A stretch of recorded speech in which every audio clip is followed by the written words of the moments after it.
Imagine lying on a wooden table more than 2,000 years ago. There are no electric lights, no heart monitors, no antibiotics, and no blood bank waiting nearby. Only the glow of an oil lamp, a collection of sharpened metal instruments, and a surgeon preparing to cut into the human body. At a time when surgery was feared and often avoided in many parts of the world, it was a desperate measure.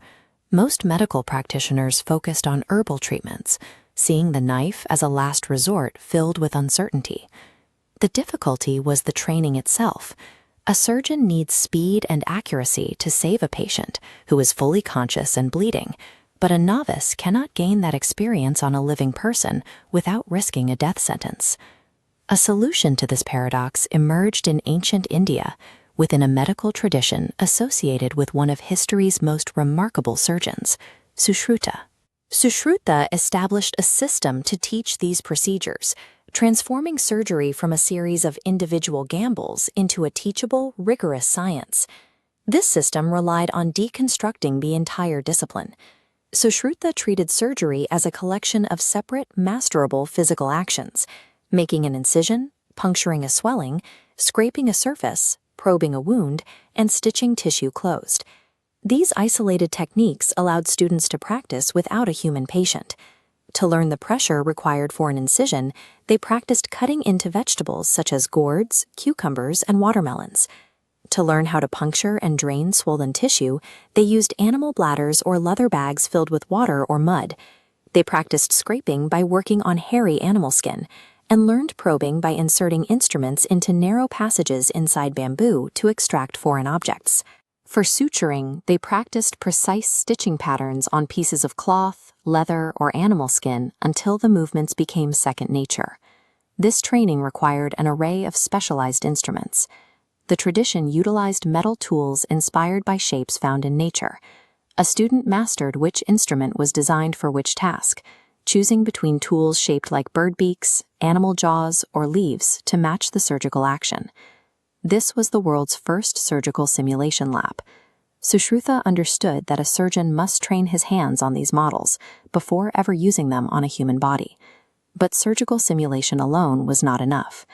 Knowing how to cut is dangerous if the surgeon does not understand the structures hidden beneath the skin.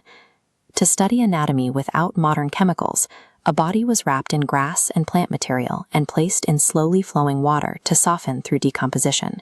Students then used brushes made from grass or hair to gently scrape away the layers, allowing the internal structures to be observed and mapped over time. Even without sterile laboratories, this practice established a mandatory rule for the profession. A surgeon cannot safely cut into the body without an intimate understanding of its internal map. The ultimate test of this training was the reconstruction of a damaged nose, a procedure that required the highest level of anatomical and technical skill. The surgeon first measured the missing portion of the nose using a leaf as a template. This leaf was then used to mark a matching piece of skin on the patient's cheek. The cheek flap was cut, leaving a narrow section attached to maintain blood flow. The flap was then rotated and stitched over the nose. Finally, hollow tubes were inserted into the nostrils to maintain an airway during healing. This understanding, that transferred skin survives best when its original blood supply is maintained, remains a load-bearing principle of modern reconstructive surgery. It is important not to mythologize this era. Ancient surgery was still a test of endurance. Many patients suffered through terrible pain and infections, and survival was never a certainty. Modern surgeons work in a different world, using advanced machines to monitor the heart, control breathing, and prevent infection in a sterile environment. The safety nets and tools have changed, but the core challenges of how to repair tissue and train a doctor remain the same. Whenever a medical student today practices on a synthetic model before touching a real patient, they are following the same logic that led Sushruta students to practice on gourds and leather bags.